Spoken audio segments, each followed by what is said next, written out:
வாழ்க வையகம், வாழ்க வையகம், வாழ்க வளமுடன். குரு புகழ் வாழ்க, குருவே துணை. ஆசான் அருள் தந்தை வேதாத்ரி மகரிஷி அவர்களின் ஞானக்களஞ்சியம் என்ற நூலிலிருந்து நாள் ஒரு நற்கவியாக இன்று சினம் கவலை பற்றி ஒரு கவியை சிந்திப்போம். சினம் கவலை மனிதர் வாழ்வை சீரழிக்கும் நச்சாகும், உணர்ந்து கொள்வீர். உடல் வலிவும் மனவலிவும் முயற்சி மற்றும் மதிநுட்பம் ஆராய்ச்சி குலைந்து போகும். தினமும் சிறிது நேரம் இதற்கென ஒதுக்கி சிந்தித்து சீர்திருத்த இவ்விரண்டு இனமும் இனி என்னிடத்தில் எழாமல் காப்பேன் என பலமுறை கூறு உறுதி கிட்டும் என்ற கவியிலே மகரிஷி அவர்கள் சினத்தை பற்றியும் கவலை பற்றியும் தெளிவாக எடுத்துரைக்கின்றார். விலங்கினங்களிலிருந்து தன்மாற்றம் அடைந்து வந்திருக்கின்ற நாம் விலங்கினத்தினுடைய குணத்தை கொண்டு வித்தெடுத்து வந்திருக்கின்றோம். இந்த சினமும் கவலையும் ஒவ்வொரு மனிதனுடைய வாழ்வை சீரழிக்கக்கூடிய நச்சு என்று அருட்தந்தை அவர்கள் கூறுகிறார்கள். நம்முடைய ஆசைக்கு தடை வரும்போது அந்த தடையை தகர்த்த வல்ல மனிதனிடம் எழக்கூடிய எழுச்சிதான் சினம். ஆசைக்கு யார் தடைப்படுறாங்களோ, தடை கொடுக்குறாங்களோ, அந்த தடையை ஏற்படுத்தக்கூடியவர் மீது எழக்கூடிய ஒரு உயிரின் எழுச்சி நிலைதான் சினம். கவலை என்பது கற்பனை வலை.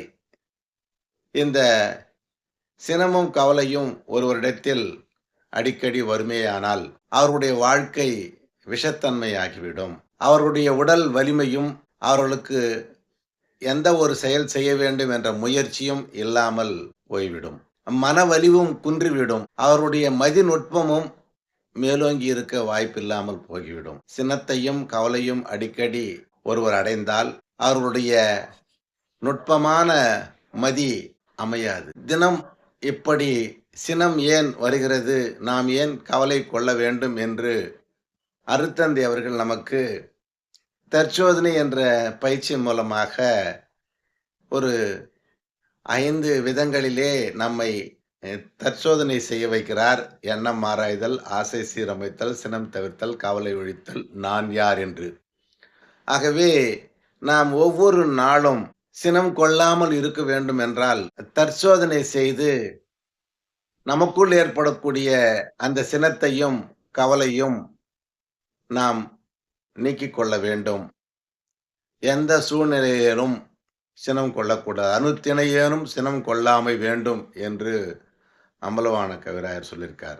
அதே போல சினம் என்னும் சேர்ந்தாரை கொல்லி இனம் என்னும் ஏம புனையை சுடும். ஆகவே மனித வாழ்வை சீரழிக்கக்கூடிய நச்சான அந்த செயல்கள் சினமும் கவலையும் நமக்குள் எம்மி அளவும் இருக்கக்கூடாது என்று அருட்தந்தை அவர்கள் கூறுகிறார்கள். சினம் வந்தாலும் அதை நடுப்பு சினமாக காட்டலாம்.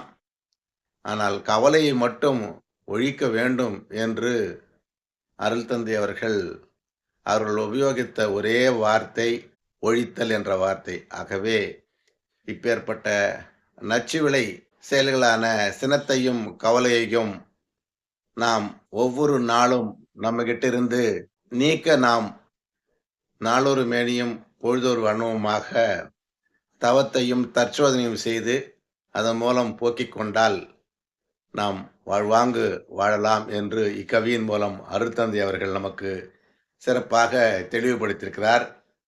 ஆகவே சினத்தை தவிர்த்து கவலையை ஒழிப்போம் என்று கூறி வாய்ப்புக்கு நன்றி.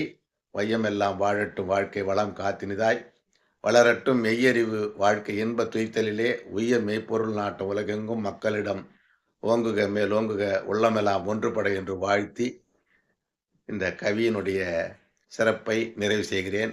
நன்றி. வாழ்க வளமுடன்.